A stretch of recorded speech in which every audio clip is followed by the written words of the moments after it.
파리 울타리에 와주셔서 고맙습니다.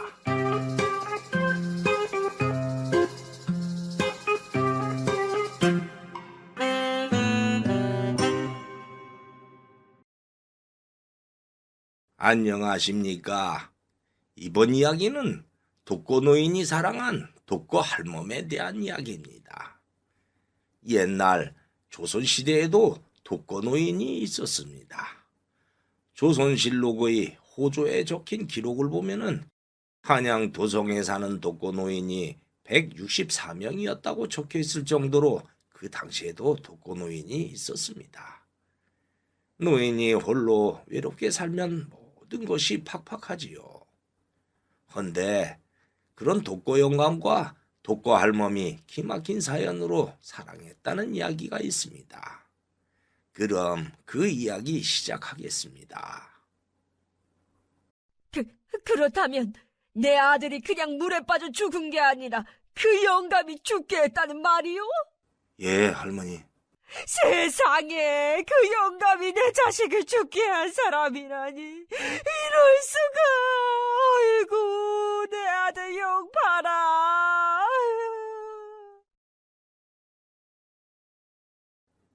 옛날 평양에 있는 어느 초가집에 나이 드신 할머니가 홀로 살고 있었습니다. 할머니에게는 장사를 하던 외아들이 있었는데 10년 전에 그만 배를 타고 가다가 배가 물속으로 가라앉아 갑작스럽게 세상을 떠났지요. 할머니는 남편이 일찍 세상을 떠나서 오직 아들 하나만 보고 살았는데 그 생때 같은 아들이 저 세상으로 떠났으니 그 슬픔이 오죽하겠습니까? 더구나 아들을 죽게 한 사람이 가장 가까웠던 노인이라니 그 충격은 말로 표현할 수 없을 정도였죠. 그게 도대체 어떻게 된 사연일까요? 이야기는 10년 전으로 거슬러 올라갑니다. 평안도에서도 북쪽에 있는 고장에 김씨성을 가진 노인이 살고 있었습니다. 김 노인은 보부상을 하면서 살았는데 가끔 귀한 물건이 생기면 압록강에서 명나라 상인들과 소소한 밀무역을 하면서 생계를 이어갔습니다. 원래 명나라 상인들과 밀무역을 하는 것은 조선에게도 이득이 되는 일이라 조정에서도 적당히 눈 감아주었습니다. 헌데 명나라 황제가 조선의 밀무역을 하는 자들을 단속하라는 요구를 해와서 조정에서는 밀무역을 하는 상인들을 모두 체포하기로 했습니다. 그런데 그것을 몰랐던 김노인이 어느 날 밀무역을 하다가 걸려서 그만 체포되고 말았습니다. 체포된 김노인은 관아로 끌려와 문초를 당했지요. 어쨌거나 그 시절의 밀무역은 법을 위반한 큰 죄였습니다. 그래서 김노인은 이제 꼼짝없이 죽었구나 하고 모든 것을 포기했지요. 헌데 사또가 이상한 제의를 하나 하는 것이 아닙니까? 네 이놈! 널 당장에 포도청으로 압송해서 죄값을 치르게 하려고 했다마는 내 제의를 들어주면 목숨만은 살려주겠다. 예? 살려주시겠다고요? 김노인은 사또의 말을 듣고 살아날 수 있다는 희망이 생기자 무엇이든 요구를 들어주고 살고 싶은 생각이 들었지요. 사또, 그 제의가 무엇인지요? 살려만 주신다면 무엇이든지 하겠습니다요. 너 말고 더 크게 밀무역을 하는 철성파라는 조직이 있다는 것을 잘 알고 있다. 그러니 철성파가 언제 어느 포구에서 명나라 상인들을 만나 밀무역을 하는지 실토하면 풀어주겠다.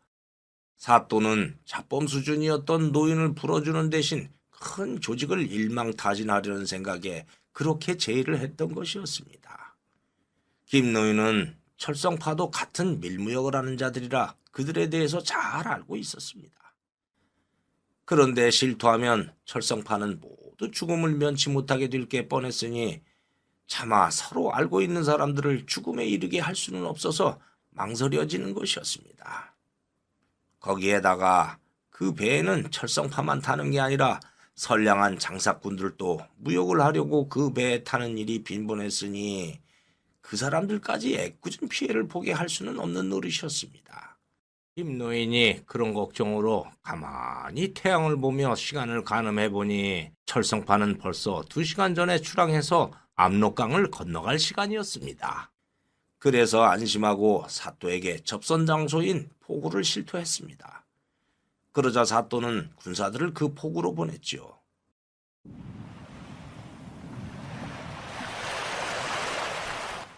그런데 철성파의 배는 생각지 못한 사정이 생겨서 몇 시간 늦도록 포구에 정박해 있었습니다.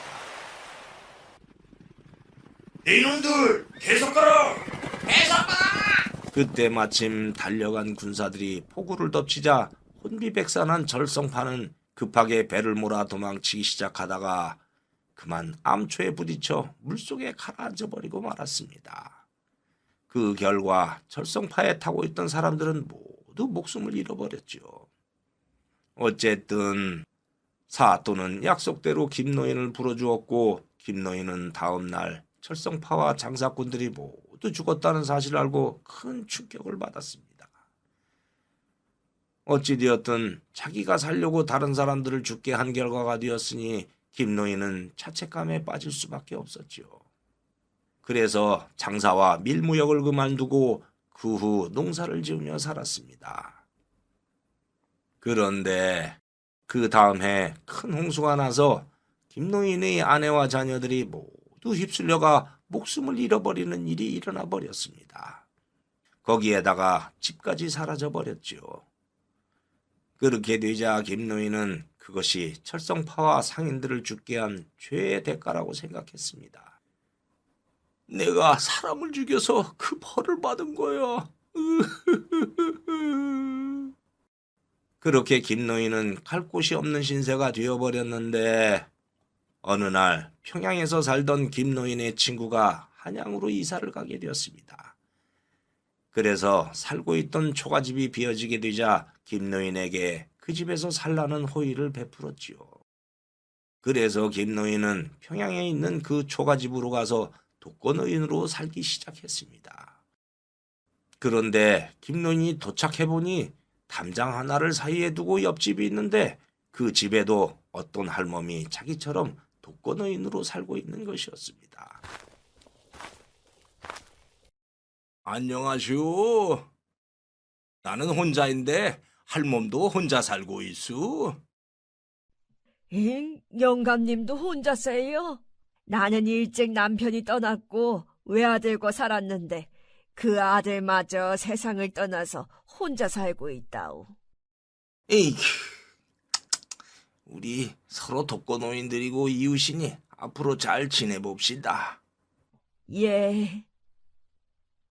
그런데 그 해에 몰아닥쳤던 홍수로 북쪽 지방은 극심한 흉년이 들었고 백성들은 먹을 것이 없어 기근에 허덕였습니다. 그러자 임금님은 홀로 사는 노인들이 굶는 것을 걱정해서 독거노인들에게 구휼미를 나눠주게 했습니다. 구휼미라는 것은 긴급 생활지원금 같은 것을 곡식으로 주는 것이었죠.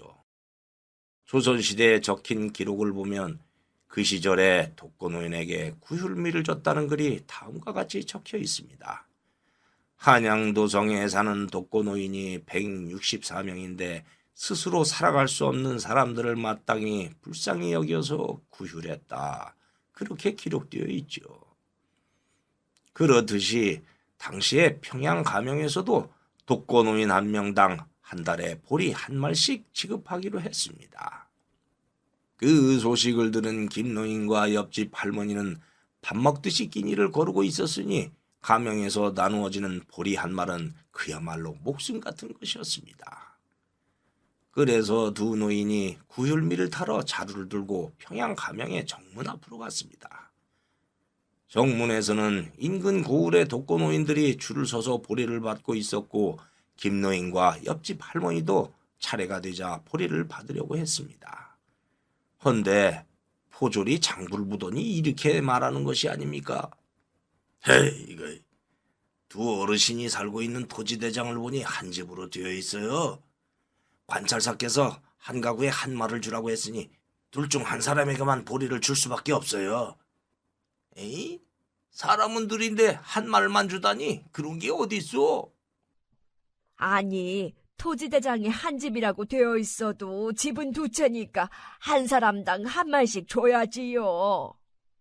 헤이, 이 노인들 보게. 정량이 한 말밖에 안 되는데 어떻게 두 말을 달라는 게요? 그러면 반말씩이라도 나누어서 주면 되지 않아요? 나도 그러면 얼마나 좋겠어. 헌데 장부에 한 사람 이름을 적으라고 명령이 내려왔어요. 두 사람 이름 적었다간 내가 끌려가서 치도곤을 당할 거예요. 그러니 정 받고 싶으면 둘이 합의를 봐서 한 사람은 포기하든가 하시오. 그래서 집으로 온 두 노인은 서로 상대방에게 포기하라고 했고 어제까지만 해도 가까웠던 사이가 갑자기 나빠져 버렸습니다. 그 보리는 내가 받아야겠으니 할멈이 포기하시오. 뭐예요? 아니, 댁내는 레이디 퍼스트도 몰라요? 사내가 연약한 여자에게 양보해야지. 그게 뭐예요? 할멈, 난 사흘을 굶었어요. 아니, 그럼 난 안 굶은 줄 알아요? 난 나흘은 굶었어요. 그렇게 두 노인은 보리 때문에 완전히 남처럼 되어버렸죠. 방으로 온 김노인은 혼잣말로 투덜거렸습니다. 나원 수도분한 할멈인 줄 알았더니 먹을 걸 앞에 두니까 완전히 딴판이네. 에이씨. 그러던 며칠 후 김노인이 장터를 가다가 그 할머니가 노점상을 하는 다른 할머니와 나누는 이야기를 우연히 엿듣게 되었습니다. 내 아들은 원래 사냥을 했다오.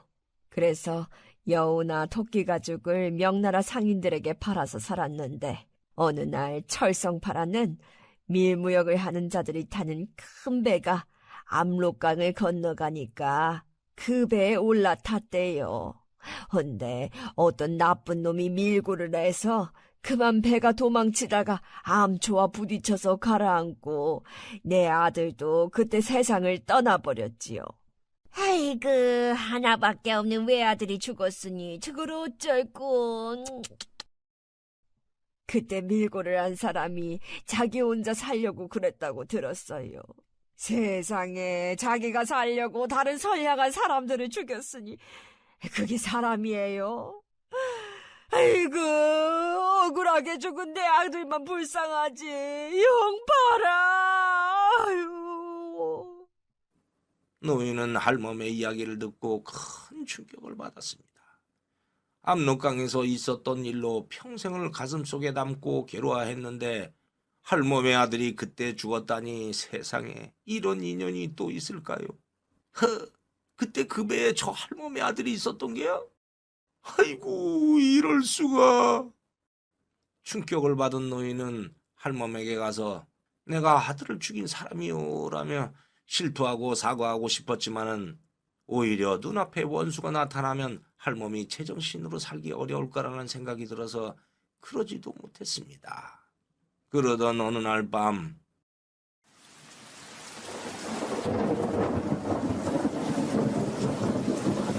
비가 장대처럼 쏟아지고 있었습니다.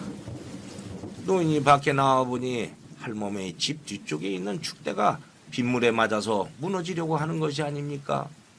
축대가 무너져서 돌덩어리들이 할멈의 초가집을 덮치면은 할머니는 십중팔구 목숨을 잃을 것이 뻔했지요.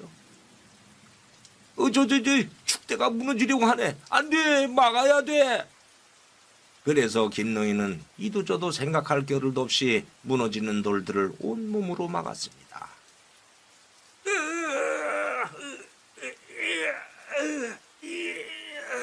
그렇게 하다가 그만 떨어지는 돌에 허리를 맞아서 쓰러져 버렸죠.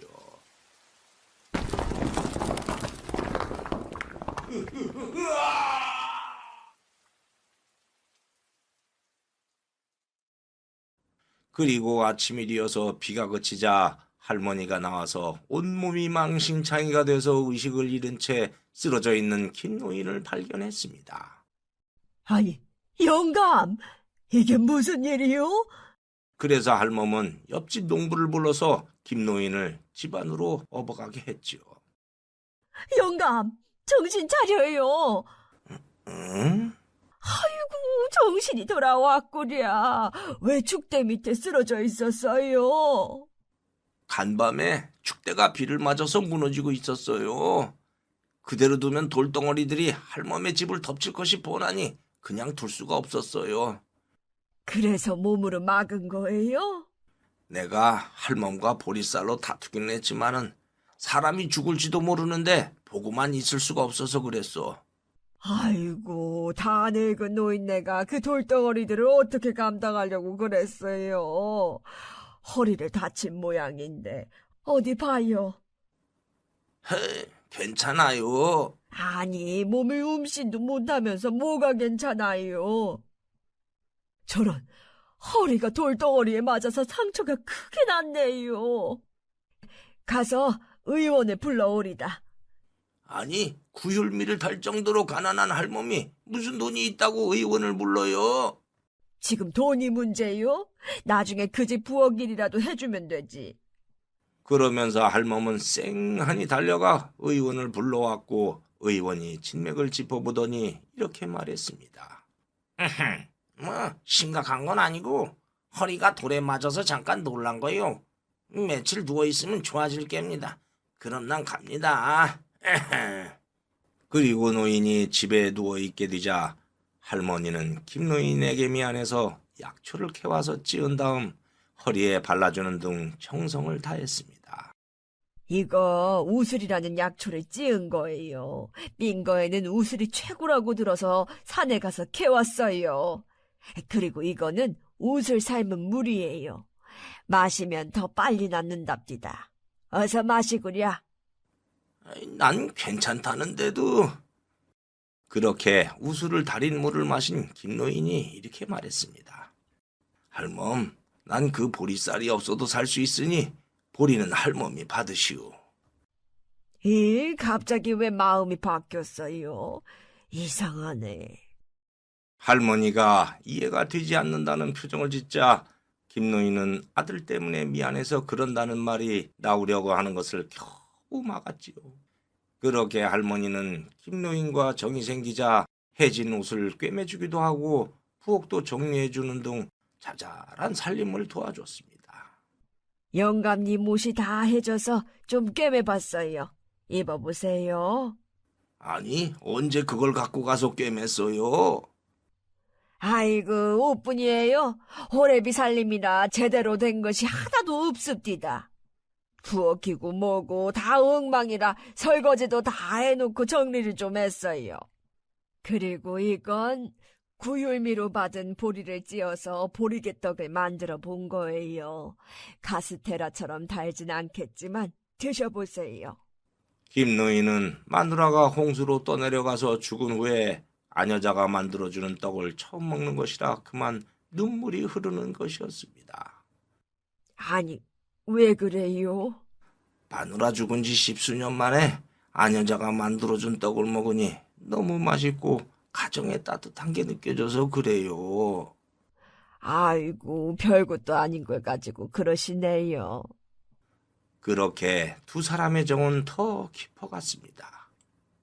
김노인은 할머니에게 속죄하는 마음으로 그랬던 것이었지만은 정이 점점 들자 그만 좋아하는 마음이 생겨버리는 것이었으니 그 감정을 어찌할 수가 없었습니다.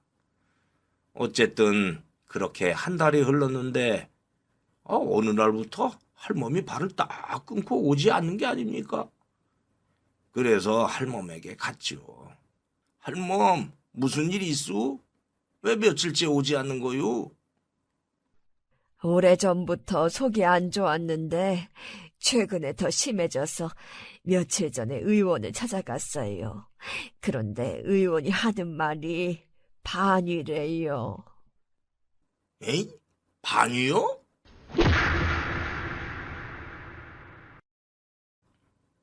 그 시절에는 위암을 반위라고 했습니다. 김노인은 할멈이 암에 걸렸다고 하자 깜짝 놀랐습니다. 5달 남았대요. 5달? 아이고 할멈, 이게 도대체 무슨 병고요?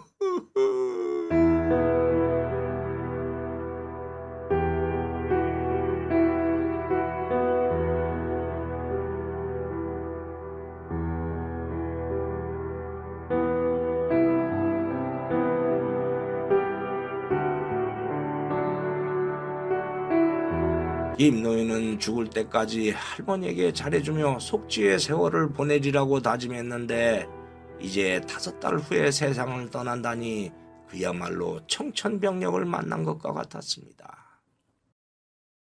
다음 날 정신을 차린 노인은 혹시라도 하는 희망을 찾아보자는 생각에 의원을 찾아갔습니다. 그 할멈이 죽으면 나도 살지 못하오. 정말 아무런 희망이 없소. 딱 하나 방법이 있긴 있지요. 오래전에 좌창선대감이 반유에 걸렸는데 천년 묵은 산삼을 먹고 나은 일이 있었습니다. 근데 천년 묵은 산삼은 대감들도 만나기 어려울 정도로 귀하고 있다고 해도 그 가격은 상상도 할 수 없을 정도로 비싸니 그게 어떻게 구해지겠습니까? 하지만 김노인은 지푸라기라도 참는 심정으로 망태기를 메고 전국의 산들을 뒤지기 시작했습니다.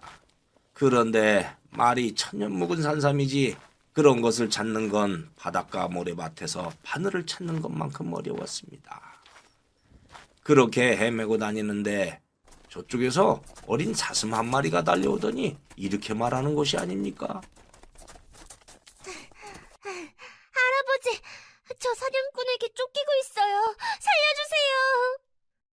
어이구, 나도 자식을 잃은 슬픔을 겪건데 네가 죽으면 어미가 얼마나 슬프겠냐. 어서 이 옆에 있는 건불더미로 들어가 숨거라. 그러자 사슴은 건불더미로 들어갔고 노인은 보이지 않게 덮어주었습니다. 그런 후에 잠시 있자니까 뒤쫓아오던 사냥꾼이 달려오더니 노인에게 사슴을 보지 못했냐고 물었습니다. 그러자 노인은 다른 쪽을 가리키며 그쪽으로 갔다고 말했고 사냥꾼은 가리킨 쪽으로 달려갔습니다. 그렇게 해서 사슴이 목숨을 건지게 되자 건불더미에서 나오더니 이렇게 말하는 것이었습니다. 할아버지, 살려주셔서 고마워요. 그런데 이 깊은 산속은 왜 혼자 다니세요? 그러자 노인이 천년 묵은 산삼을 찾아다니고 있다고 하자 글쎄 그 산삼이 있는 곳을 알고 있다고 하는 게 아닙니까? 할아버지, 제가 그 산삼이 있는 곳을 알아요. 저의 목숨을 구해준 보답으로 가르쳐 드릴게요. 그 말을 들은 노인은 하늘에서 빛이 내려오는 듯이 반가웠습니다. 그래서 사슴이 데려간 곳을 보니 깎아지르는 듯한 절벽 중간에 천년 묵은 산삼이 있는 것이 보였습니다. 오, 저게 정말 천년 묵은 산삼이란 말이냐? 네, 맞아요. 그럼 전 갈게요. 안녕히 계세요. 그러면서 어린 사슴은 떠났고 노인은 절벽 아래를 보며 생각에 잠겼습니다. 절벽을 내려가다가 자칫 잘못하면 죽을 수 있기 때문이죠. 그런데 어떤 신만이가 지나가다가 노인이 산삼을 캐려고 하는 것을 보고 이렇게 말하는 것이었습니다. 어르신, 저희 신만이들도 저 천년 묵은 산삼을 잘 알고 있습니다. 근데 저 아래로 내려가다는 떨어져 죽기 십상이라 저희들도 포기하고 있어요. 공연히 욕심내다가 저승길로 갈지 모르니 포기하세요. 그러자 노인은 산삼을 캘 수밖에 없는 사연을 말했습니다. 듣고 보니 정말 딱한 사연이네요. 그러니 내 할멈을 살릴 수만 있다면 무엇이 두렵겠나. 이보게, 내가 줄을 타고 내려갈 테니 줄이나 좀 잘 잡아주게. 어르신, 그 심정은 잘 알겠는데 목숨이 위험해요.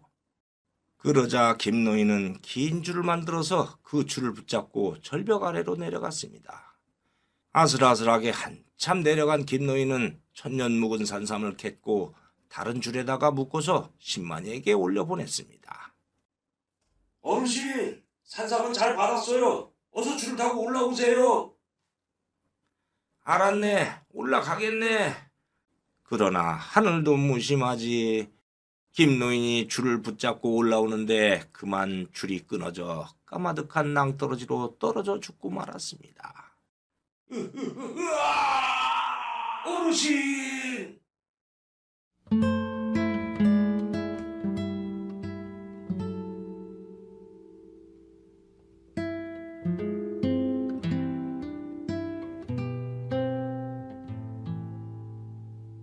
신만이는 비통했지만 김노인의 소원에 따라 할머니를 찾아가 산삼을 전해주었습니다. 그리고 김노인이 갖고 있던 비밀을 할머니에게 말해주었죠. 그 어르신이 사또에게 실투해서 할머니의 아드님이 죽었다고 하더라고요. 그렇다면 내 아들이 그냥 물에 빠져 죽은 게 아니라 그 영감이 죽게 했다는 말이요? 예, 할머니. 세상에, 그 영감이 내 자식을 죽게 한 사람이라니. 이럴 수가. 아이고, 내 아들 영봐라. 어르신은 자기가 아드님을 죽였다는 괴로움 때문에 속질을 하려고 목숨을 걸고 산삼을 캐려다가 돌아가셨습니다. 신만이로부터 모든 이야기를 들은 할머니는 그만 그 자리에 주저앉아 버렸습니다. 아들을 죽게 한 사람이니 철천지 원수이지만은 속지 않은 마음으로 자기를 살리기 위해서 산삼을 캐고 저 세상으로 가버렸으니 도대체 이게 무슨 운명의 장난인가 싶은 생각에 눈물이 끊임없이 흘러내리는 것이었습니다. 영감, 그래서 나한테 그렇게 잘해줬던 거요? 그리고 생각해보니 노인은 무역선이 강을 다 건너갔을 시간이어서 사람이 죽을 일은 없을 것이라는 생각에 실토를 한 것이니 따지고 보면 노인을 원망할 것이 아니라는 생각이 들어서 더욱 가슴이 아팠습니다. 아이고 영감, 말이라도 해주지. 한마디 말도 없이 그렇게 가셨어. 내가 영감을 죽게 했구려. 내가 죄인이요.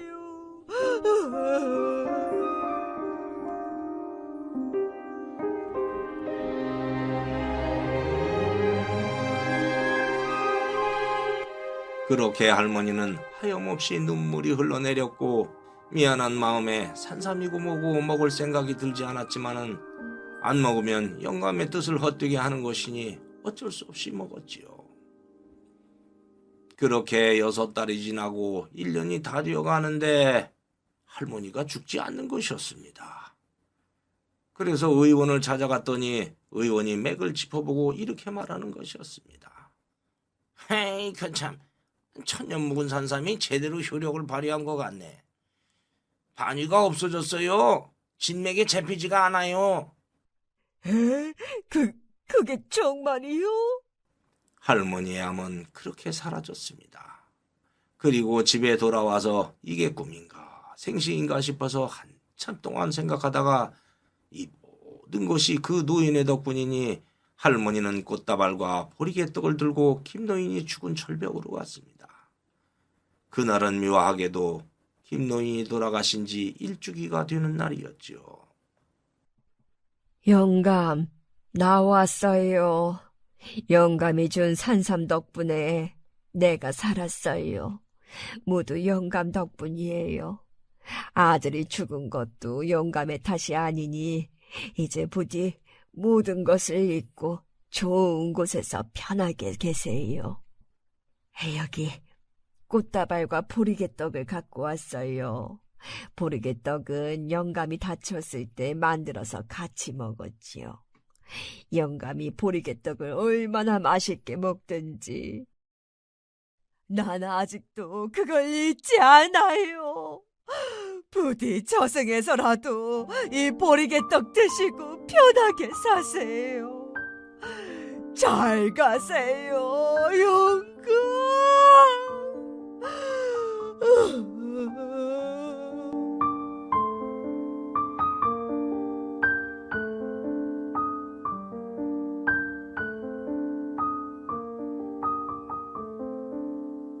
그렇게 할머니는 절벽 아래로 꽃다발과 보리개떡을 던지고 눈물을 흘리며 명복을 빌어줬지요.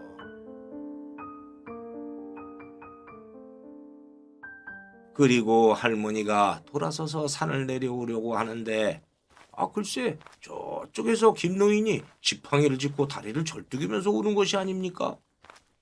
아이고 깜짝이야. 영감, 혹시 귀신 아니요? 이게 웬일이요? 할멈, 나 귀신 아니요. 그러면 도대체 이게 어떻게 된 일이요? 김노인은 그동안에 있었던 일을 할머니에게 말해주었습니다. 그때 까마득한 절벽 아래로 떨어져서 죽기 직전까지 간 다음에 겨우 목숨만 붙어 있었습니다. 그런데 어떤 스님이 노인을 발견하고는 업어서 암자로 데려가 목숨을 살렸습니다. 그리고 노인에게 모든 이야기를 듣자 이렇게 말하는 것이었습니다. 처사님의 업이 커서 산삼으로는 그 보살님이 살기 어렵고 처사님의 간곡한 정성이 깃들어야 보살님이 살아날 수 있습니다. 그러니 부처님의 사리가 들어있는 저 돌탑 주위를 1년 동안 떠나지 않고 정성 들여서 기도를 드린다면 보살님이 살 수도 있습니다. 그래서 김노인은 1년 동안 사리탑을 돌며 정성껏 기도를 했고 할멈이 살아났다는 소문을 듣자 절벽으로 온 것이었습니다. 노인의 이야기를 들은 할머니는 놀랐지요. 세상에 그렇게 된 것이었구려. 하늘이시여 정말 고맙습니다. 영감님 이제 다시는 헤어지지 말아요. 할멈, 그럼 날 용서해 주는 거요? 아이고 용서가 다 뭐예요. 오히려 고마워서 눈물이 날 지경이에요. 앞으로는 내가 마누라보다 더 잘해드릴게요. 아이고 좋아라. 허허, 정말이요? 살다 보니 이렇게 좋은 일도 있구랴. 그럽시다. 이제는 담장도 없애버리고 한 식구처럼 삽시다.